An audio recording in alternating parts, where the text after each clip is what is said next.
Hi there, and thank you for tuning into today's episode of Only Finance. I'm thrilled to have you here as we embark on this exciting journey together. This podcast is all about breaking down the world of finance in a way that's simple, engaging, and practical.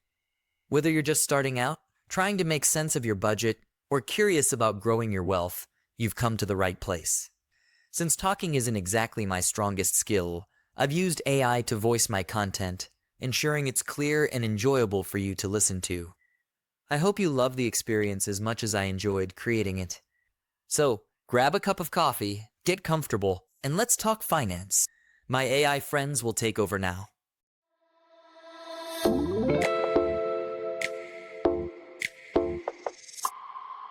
All right, let's dive into this value versus growth thing everyone's been talking about. Heading into 2025, seems like all the experts have an opinion on which way to go. Hopefully, we can cut through all that and give everyone what they need to make some smart choices. It is a really interesting time to be an investor. No question. I mean, things have shifted. Value stocks are back after years of growth just dominating. So is this a short-term thing, or are we looking at a bigger change? I think that's what we need to look at. Yeah, for sure. And we've got some great stuff to dig into, right? Like analysis from economists, even a case study on how companies have done when markets shift like this. Yeah. We're going to look at how both have performed, value and growth stocks, historically, especially when things look kind of like they do now. Interest rates going up, Yeah. maybe even heading for a recession. That's what I'm really wondering about. Everyone says rising interest rates are a big deal for different strategies, but I don't really get the mechanics of it. Right. Yeah, rising interest rates, they're huge in this value versus growth debate. See, it comes down to how we actually put a value on a company. Like growth stocks, think tech, a lot of their value is based on future profits, right? But when rates go up, those future profits, they aren't worth as much today. It's like discounted cash flow. A dollar you make 10 years from now, it's not worth a dollar today, especially with high interest rates. So it's not just that people get scared when rates go up. There's an actual math reason why those high growth companies, they might not look as good anymore. Exactly. And that opens the door for value stocks. Those are usually your more established companies. Solid. Often in sectors like energy, financials that actually do well when rates rise, like banks. Higher rates mean they can charge more for loans, their margins go up. Okay, so yeah, that makes it a little clearer. But what about innovation? Even with higher rates, won't companies like, say, NVIDIA, they're leading the AI charge, won't those still do great? Ah, yeah, that's the heart of it, right? Value might be ahead for now. But we can't just ignore how powerful tech is, how much it changes things. NVIDIA, great example. They're the kings of AI chips, no question. But even with companies like that, we got to look deeper. So what should we be looking at with a company like NVIDIA? We got to look at, well, who are they competing with? Can they stay on top? And is their value now, is it really justified by how much they might grow in the long run? Remember, even the most innovative companies, they face problems, competitors, and sometimes the market just gets saturated. It's like, okay, even if you've got this amazing rocket ship, you still need someone who can fly it. Yeah. And a plan to get where you're going. Exactly. And sometimes that slower, maybe less exciting cargo plane, the one delivering the stuff everyone needs, that might be the safer investment when things get rough. Okay. So maybe rising rates, maybe a recession on the way, that could all make value stocks look better. But hold on, you mentioned a case study earlier about how companies did in past downturns. I think we can learn something from that, can't we? That's where it gets interesting. Yeah. If we go back, look at the dot-com bubble bursting, early 2000s, or even the financial crisis in 2008, some patterns really jump out. Lay it on us. What kind of patterns? Well, both of those times, growth stocks, especially in tech, they got hammered. Values went way down. Everyone was running to what they thought was safe, those established companies. So growth is just a bad idea when the economy's bad? What about, people who bought Amazon or Apple after the dot-com crash, after 2008, didn't they make a killing? You got it. And that's a really important point. Investing is about timing, thinking long term. Yeah, growth stocks, they can swing wildly when things go bad, but if you have the guts, the patience to hold on, or even buy more when everyone's selling, the rewards can be huge. So if you really believe in a company, those crashes, they're like a sale almost. Exactly. But you got to really know the company, their fundamentals, who they're up against, and what's happening in the bigger economy. It's not easy. Okay, so history shows us both value and growth, they can work when things are bad. It's how much risk you can handle, and can you ride it out. But let's get back to 2025. What's happening now that might make one look better than the other? Well, like we talked about, interest rates going up, that's bad news for growth stocks, especially those with high values based on future earnings. But you said some sectors, like financials and energy, they might actually do better with higher rates, right? Why is that? Think about it. Banks, they make money by lending money, right? Higher rates mean they can charge more interest on loans, more profit for them. And energy companies, they often do well when energy prices are high, which usually happens when rates go up. So some companies are hurting, some are actually doing better. Right. That's why you got to look at sectors. Can't just say all value stocks are the same or all growth stocks will suffer. We got to get specific. What industries, what companies are going to be affected, good or bad, by what's happening in the economy? This is pretty complex. It's not just like picking a team, value or growth, right? Nope, not at all. That's what makes investing hard, but, also rewarding. It's not about chasing the latest trend. It's about understanding what's really going on and making decisions based on how much risk you can take and where you see opportunity. Okay, so rates are up, maybe a recession coming, got to look at specific sectors. There's another thing you mentioned, geopolitics. How can global events mess things up for investors? That's a good one, and a lot of people don't think about it enough. What happens in the world, it can really shake up the markets in ways you don't expect. Look at the conflict in Europe, for example.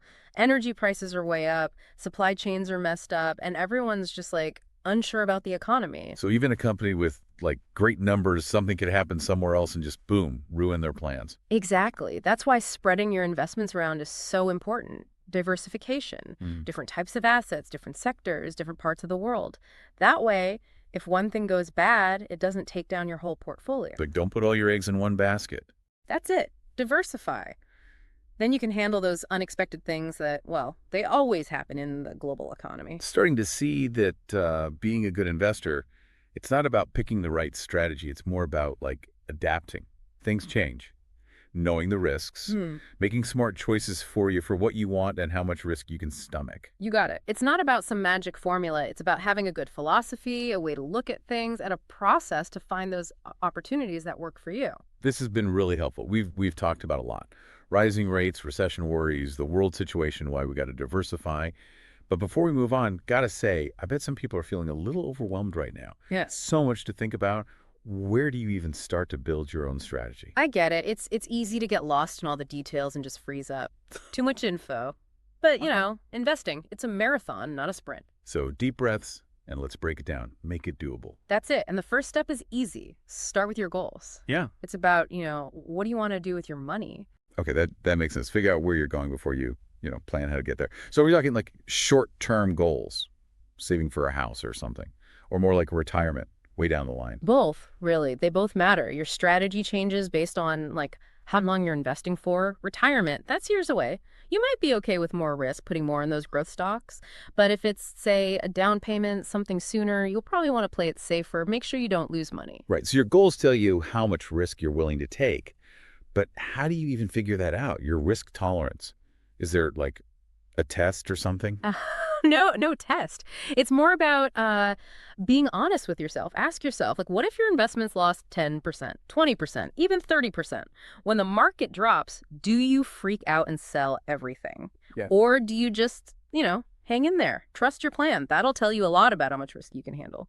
I guess it also depends on your whole money situation, right? Yeah. Someone with a steady job, some savings, they're probably less worried about those ups and downs than someone who's barely getting by. Exactly. It all plays a role. And your risk tolerance, it's not set in stone. It can change. It depends what's happening in your life, what your goals are, even how you're feeling. All right. So we know our goals. We know how much risk we can handle. What's next? What do we actually do? Now's the fun part. Looking at what you can invest in. This is where you really dig into value versus growth, sectors, how much to put in each thing. There's so much out there. Stocks, bonds, those mutual funds, ETFs, real estate, even stuff like gold. It's kind of scary just thinking about it. Where do you even begin? Don't worry, it's not that bad. First, think about how much you want to be involved. Do you like researching companies, picking stocks yourself, or do you want someone else to handle it? Yeah, some people, they love that whole stock market game. Others just want to put the money in and forget about it. Right. There are options for both. If you like doing it yourself, online brokers make it easy. Buy and sell all kinds of stuff. You can build your own portfolio, stocks, bonds, ETFs, whatever fits your plan. But what if you don't want to do all that? Then you talk to a financial advisor. They can give you advice, build a portfolio just for you based on your goals and how much risk you want to take, and they'll manage it for you. So even if you're not like a finance whiz, you can still get help. Someone who knows what they're doing. Absolutely. There's help out there for everyone, beginners, experts, everyone. Don't be afraid to, ask for help, ask questions, learn as you go. This deep dive has been awesome. We covered so much. What value and growth investing is all about, how to make your own strategy. Yeah. And we talked about all the things you got to consider. Rates going up, that possible recession, what's happening in the world, why spreading your investments around is so important. But the biggest takeaway, investing is personal. It's got to match your goals, your risk tolerance, your money situation. Exactly. Well, before we wrap up, I want to leave everyone with a little something to think about. We were talking about technology, especially AI, and how it's disrupting a lot of different industries. Right, like with NVIDIA and those AI chips. But what other areas could see, like those big changes? Think about things like healthcare, transportation, manufacturing. Technology is changing all of that too. So what do you think? Where's the next big innovation going to come from? And what does that mean for investors? What kinds of opportunities might be out there? Great question for everyone to think about. As you keep exploring the world of investing, stay curious, stay informed, and don't be afraid to think outside the box. Remember, the world of finance, it never stands still. And the more you learn, the better prepared you'll be to handle all the exciting opportunities that are out there. Thanks for tuning into this deep dive. We hope you learned something new, feel a little more confident about investing, all that good stuff. Stay tuned for more deep dives into the realms of knowledge that matter most to you. Until next time, happy investing.